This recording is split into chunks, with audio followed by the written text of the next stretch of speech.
Good morning, guys. Happy Wednesday. So, I got a question.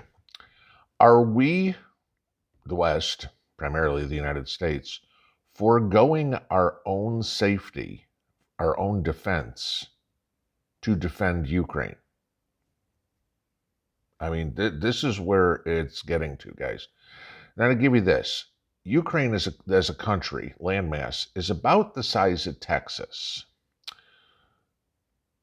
Does anybody think that we should be using, let's just say there was tensions in North America, a third of our weaponry to defend Texas?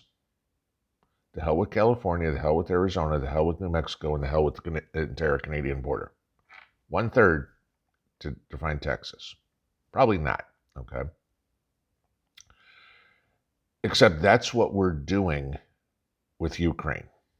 This is getting a little worrisome here, and I've mentioned this many times.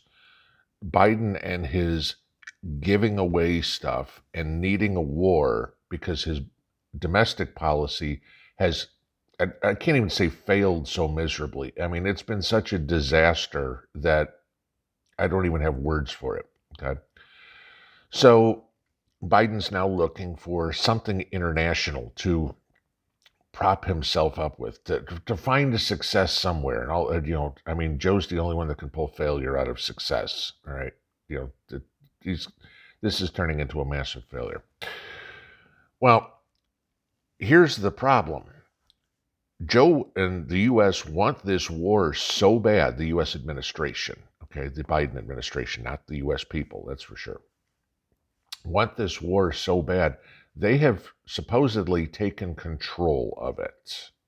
Now, there's a French journalist who was embedded with some of these, if you want to call them the French Foreign Legion or whatever it is, volunteer troops that had gone in to help Ukraine fight back the Russian invasion. Okay. These same troops had also fought down in Iraq, Afghanistan against ISIS, et cetera, et cetera. So these guys are well-seasoned combat veterans. And this reporter was embedded with them, okay? Guy by the name of Melbrino, George Melbrino, okay? And this is a quote from him.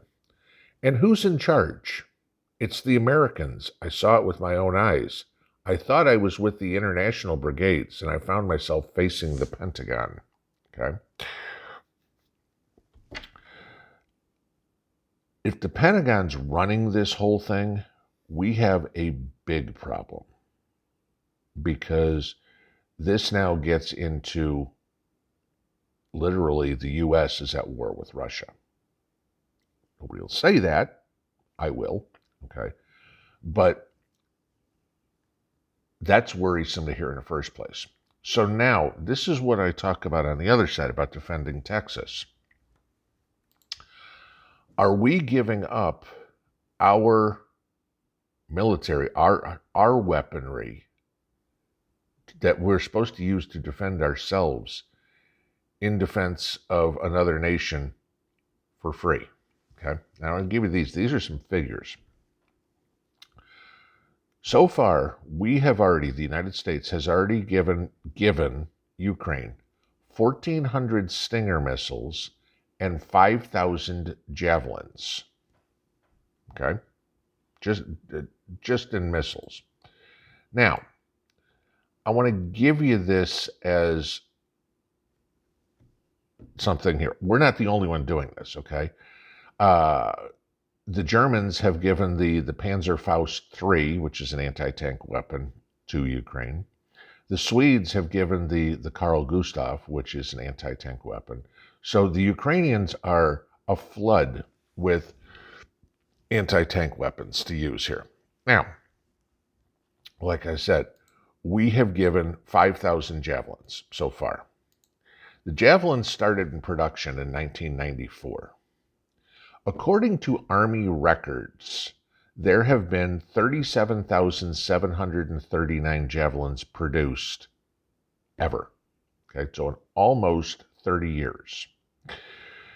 Every year, of course, the U.S. uses some for training. Okay, we actually train our troops with live weapons. We're not giving them wooden AR, M16s or M4s and saying, "Here, go play." Okay, so estimates say that there's somewhere between 20 and 25,000 javelins in the U.S. inventory. We've so far given 5,000 of those, or a quarter, somewhere between 20 and 25%, given to Ukraine. Okay, this is what I'm saying. Now, if you go into replenishing these, it's not like they just ramp up a factory and off and running going. The United States buys javelins from Raytheon, who makes them, at the rate of about 1,000 a year. So that means we've given 5 years worth of production to Ukraine. How long does it take to make one of these? Well, the maximum production, the most that Raytheon can pump out in a year, if they, 24/7 nonstop, is 6,480. So it would take almost a year to replenish them if they could start doing it this second. The problem is, it would take over a year to get to that level of production. Raytheon quotes the government as the delivery time is about 32 months. So it's going to take 3 years for us to replace whatever we are giving. I mean, if we put an order in today, it's nearly 3 years till we're going to get the first order. And then you've got to get all 5,000. How long is that going to take? So you're talking somewhere between 3 and 5 years to replace what we've given so far. Now, it's not just the javelins, okay? If we've given all of these to Ukraine, and again, figures come out somewhere between 1,400 and 2,000 that we've given to Ukraine already in regards to Stingers, okay, anti-aircraft missiles. We only have had about 11,600 of them. We haven't purchased any of these from Raytheon since 2003. Okay, almost 20 years. So if we haven't purchased any of these, means they haven't made any of these. They don't just sit there and put $100,000+ missiles just on the back shelf in case somebody wants them. All right. So there isn't even a production line to make these things. Now, what does this all mean? According to figures, Russia has about 2,800 tanks and about 13,000 other armored vehicles, okay, that are currently in the Ukraine theater, I guess, if you will. I mean, they've got nearly another 20,000 in storage. That's fine, okay.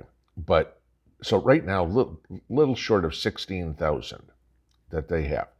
Between what we've given, what Russia or what the Germans have given, what the Swedes have given, and I mean, this doesn't get into anything else of what they have, okay. How much does Ukraine need, and at what expense to us? We all know there is talk real fast of China going into Taiwan. How well are we going to help defend Taiwan if we have no systems to use? Okay, I mean, not that the javelins and the Stingers are the only things we have, and chances are because Taiwan's an island, you're not going to have a whole lot of tanks come rolling in. But you're certainly going to need surface-to-air missiles to take out Chinese planes or whatever it would be. Just saying.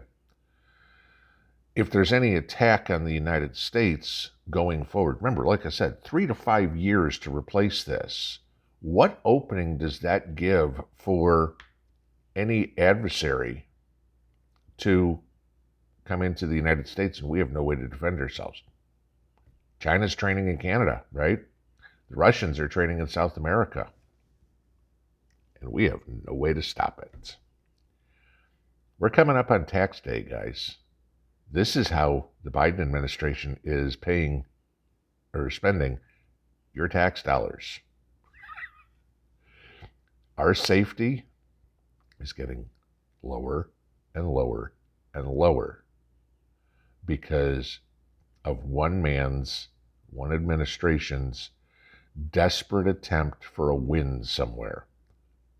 Biden is literally risking the lives of every American citizen to keep his job.